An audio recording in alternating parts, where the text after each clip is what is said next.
Hello again. I have perhaps not concealed the fact in the past that I have little use for the BBC and their political views. I give in the description to this video a link to a short clip from the BBC which is even more awful than usual. It shows a middle-aged man recanting of his unacceptable views about nationality and race. He was urged to do so by his smug daughter, who stands at his side, encouraging him on in his self-abasement. The difficulty I have with all this is that we are not really told in what way he was racist, and the one example of his previous ways and behaviour has nothing at all to do with racism. Let me explain. He comes from a small village which was almost entirely white and then moved to a city with a large ethnic minority population. He apparently picked up the habit of using what he delicately calls the N word and the P word. Now, this is a linguistic matter, and I'm bound to say that I've known many Pakistanis and black people who use the P word routinely, and most do not find it offensive at all. It's not a word which I've ever used myself, but it's always been common enough, and I doubt that its use is enough alone to justify an accusation of racism. It's more vulgarity than anything. But there we are.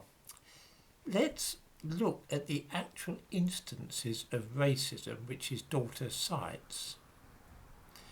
Her father apparently expressed the wish when she was younger that she did not have a black boyfriend. But I'm afraid this is a view commonly held among every ethnic group in Britain.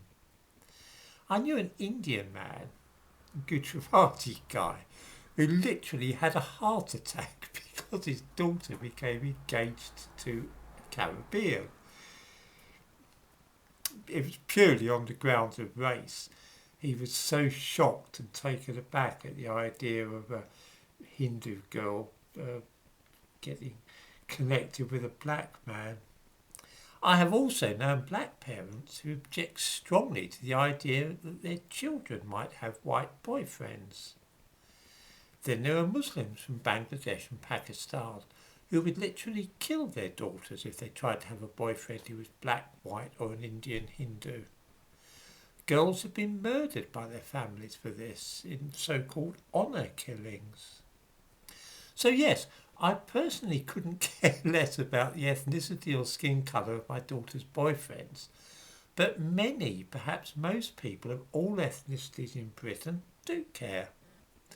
This has at least as much to do with religious prejudice and concerns about nationality as it does race.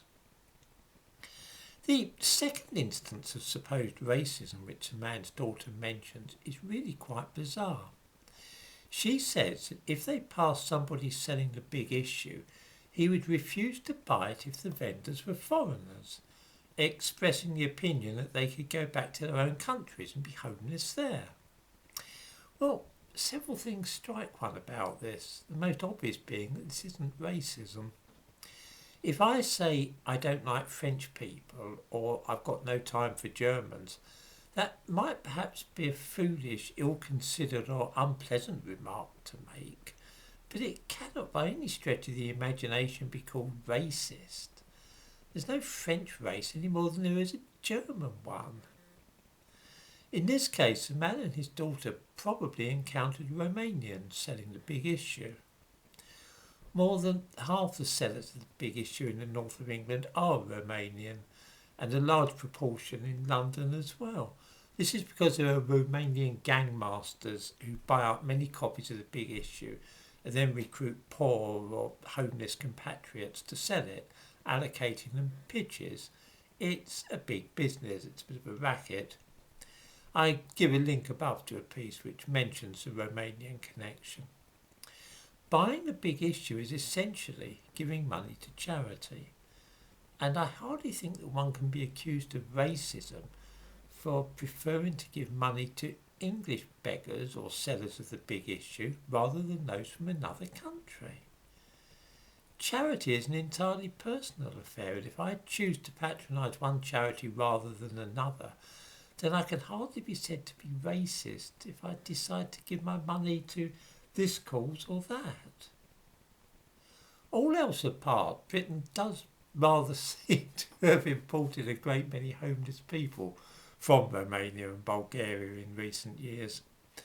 About a third of rough sleepers in the capital are from Eastern Europe, and suggesting that if they wish to be homeless, they could go and be homeless in their own countries might be uncharitable. It can hardly be described as an expression of racism.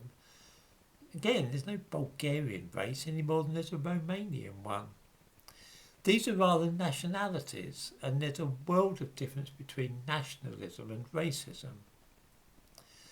There really is something decidedly awful about watching this wretched man apologising for himself to his own daughter, and she looks very pleased with herself, as though she has saved a heretic from the fires of hell. One thing is clear, neither she nor the BBC themselves understand the difference between racism and nationalism, nor do they evidently have any idea how many other ethnic groups and nationalities, besides white English people, have prejudices towards those from other countries, or who belong to other religions, or whose skin is darker or fairer than their own. This is perhaps a subject to expand upon in another video.